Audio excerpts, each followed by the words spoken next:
So, continuing coverage on the Patrick Brown incident.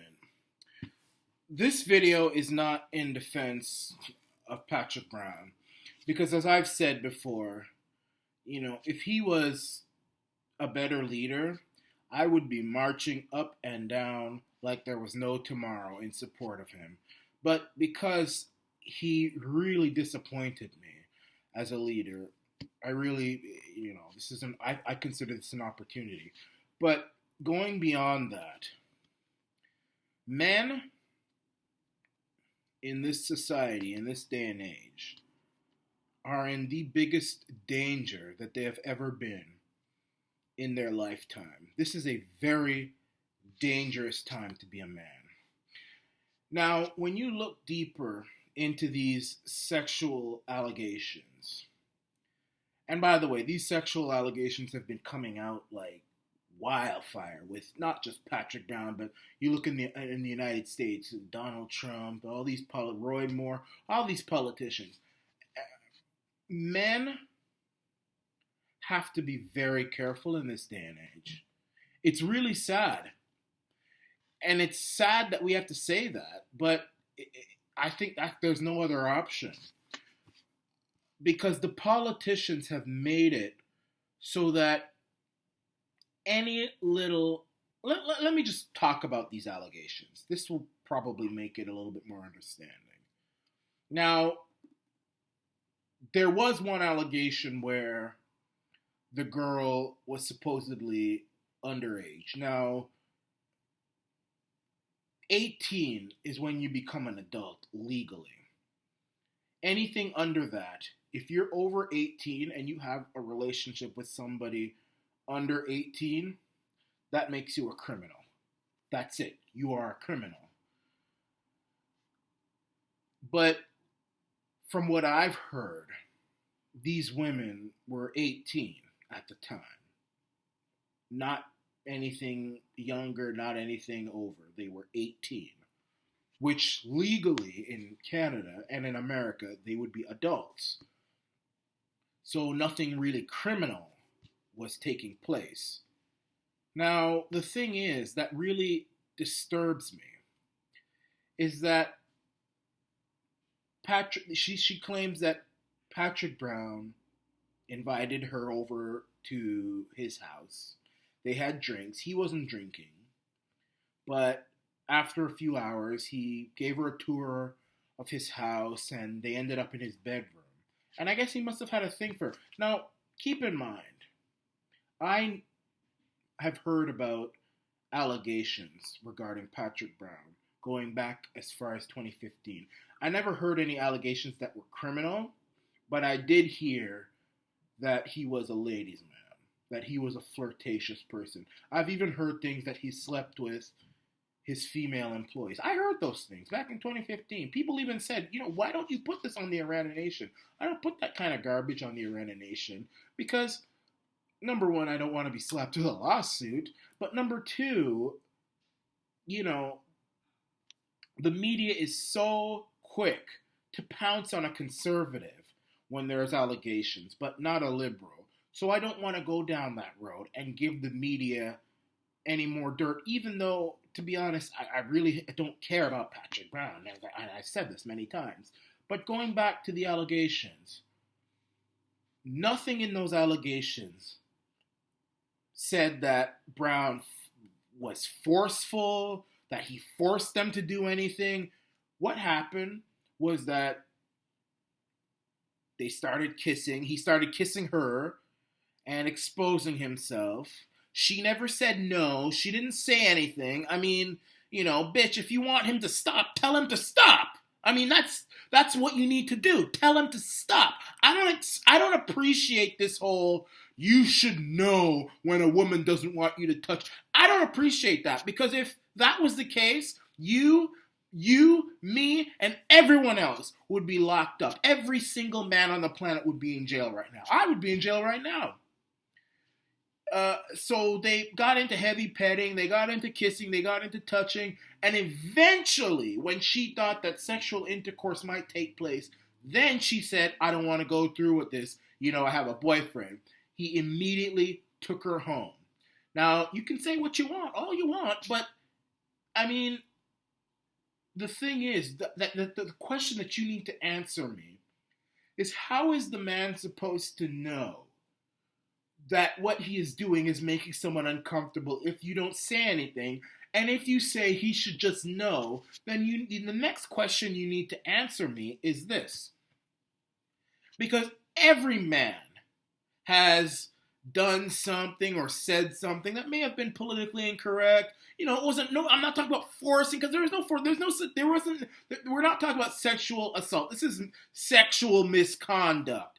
You know, you have said something like to a woman you're dating or you're seeing or you like, you know, see you later, hottie, or something, and you know, and it doesn't even have to be that far. Let's say you're dating someone, and then all of a sudden, you know, you touch her leg, or you know, you pat her behind, or you guys are getting involved. You may have too much to drink, and you guys you feel a spark. You don't know if she feels it or not, but you feel something, and then you do something. I mean, I'm not talking about force, because you know, if she says stop, a normal person who's not a criminal would stop.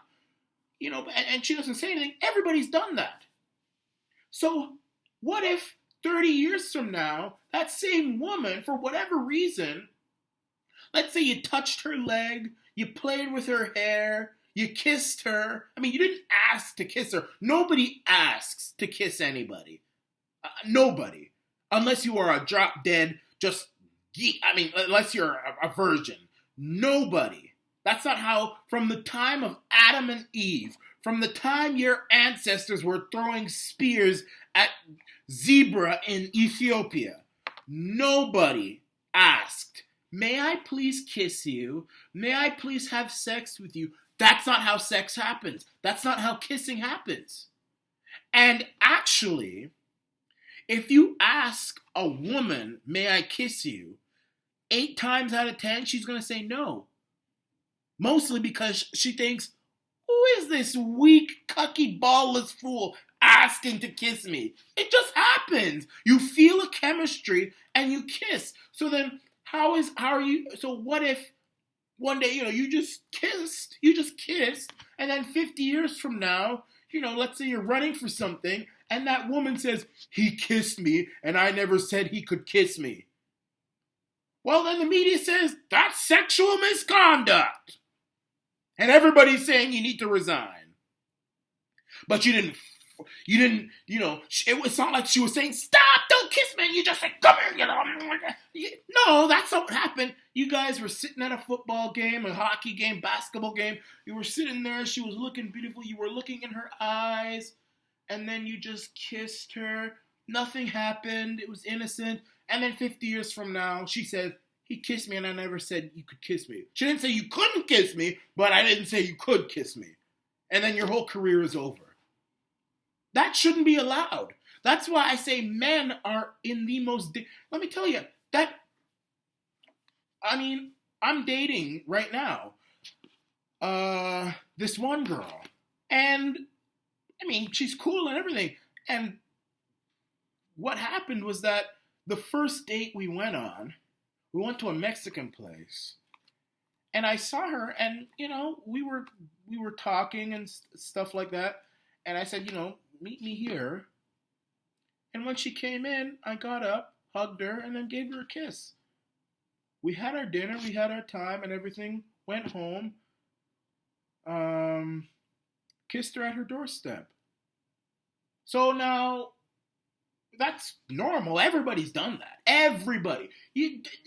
Everybody. So what happens if 50 years from now, that girl says, you know, he kissed me twice and I never said he could. But you didn't say I couldn't. I mean, do you see what I'm talking about here now? You can say, well, they're underage. But legally, underage is 17 and under. 18 is not underage. That's the law. It's legal. That's it. It's 18. Now, you could be 150 years old and you're dating an 18-year-old. That's not illegal. in this country or in America. I mean, if she's a month, if she's a year younger, then it becomes illegal. I mean, you look at what's his name, Hugh Hefner, Donald Trump. All those people would be locked up. I mean, all of them would be locked up by now. Yasser Arafat, all those people, they'd be all locked up by now. Legally, it's 18.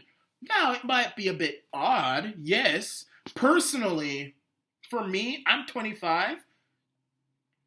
I don't have a thing for 18-year-olds. Not because I think it's illegal. I just prefer mature girls. I don't want a girl to be older than me.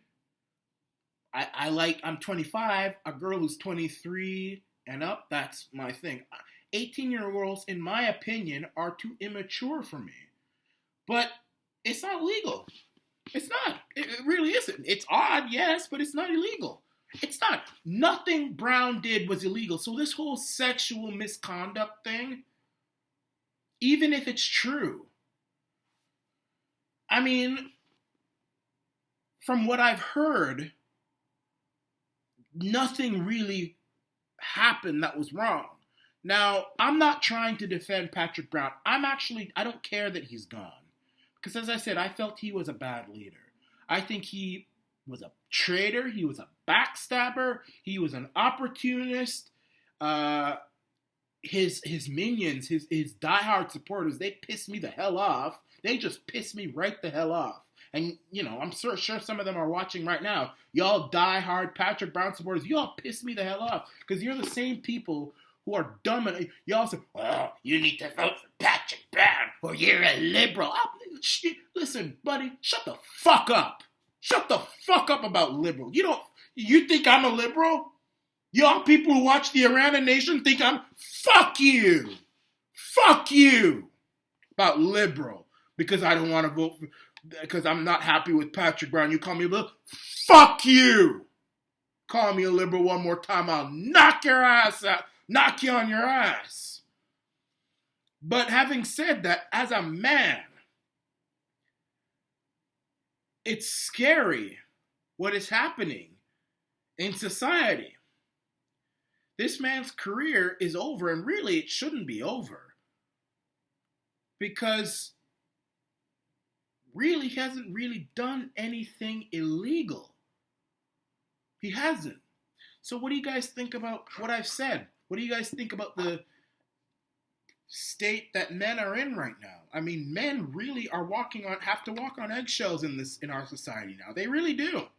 And this is going to affect women too, because this is going to make men more cucky, more pussified, more ballless. They're going to be more timid to reach out to women they like. I mean, this is going to affect women as well. So what do you think? This is the Arana Nation.